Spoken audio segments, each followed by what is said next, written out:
Dastatzea. Sagardo dastatzeak eta bere analisiak 5 zentzuak prest edukitzera behartzen du. Batez ere ikusmena, usaimena eta zaporearen zentzuak. Ikusmenari dagokionez, koloreari erreparatu behartzaio batez ere. Edalontzian gas karbonikorik ba ote dagoen, garbitasuna, distira, jariakortasuna eta abar.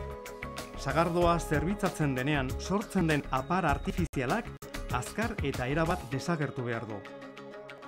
Usaimenari dagokionez, intentsitate